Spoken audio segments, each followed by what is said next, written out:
Maqaa Abbaa kan Ilmaa kan Hafuura Qulqulluu Waaqa tokko. Amiin. Halleluuyaa. Waaqayyoon mana isaa keessatti galateeffadhaa. Sagalee fiinootiin galateeffadhaa. Baganaa maseenqoo fi kabaroon galateeffadhaa. Faaruu Daawit faaruu 150 lakkoofsa 1-6.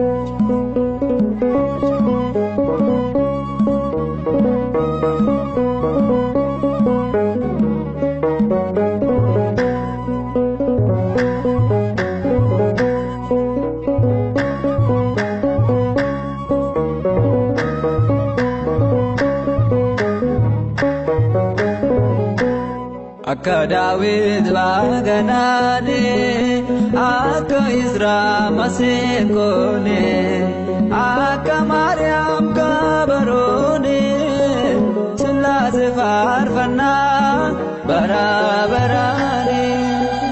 Akka Daawit baganaane, akka Izraa maseenqoone, akka Maariyaam kabaroone, Sillaasee faarfannaa bara baraane.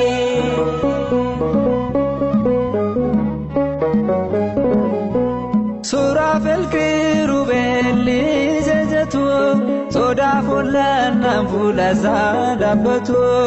Uumamni hundumtuun galateeffannaa, kan isa fakkaatu eessatti arganna. Akka Daawit baganaane, akka Izraa maseenqoone, akka Maariyaam kabaroone, Sillaasee faarfannaa bara baraane.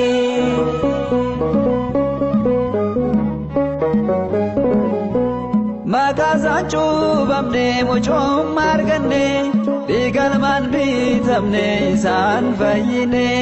Sillaasee uumatti nuti kan amannu, barumsa ormaatiin nuti raafamnu. Akka Daawit baganaane, akka Izraa maseenqoone, akka Maariyaam kabaroone, Sillaasee faarfannaa bara baraane.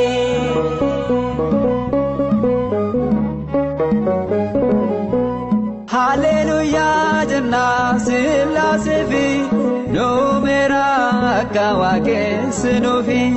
Meeshaa faaruu keenya shaakuraane, yeedaloo ergamoota kan Yaareedine. Akka Daawit baganaane, akka Izraa maseenqoone, akka Maariyaam kabaroone, Sillaasee faarfannaa bara baraane.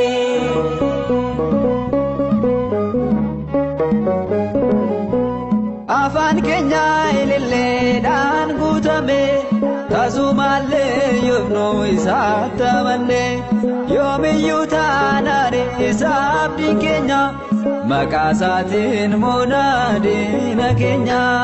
Akka Daawit baganaane, akka Izraa maseenqoone,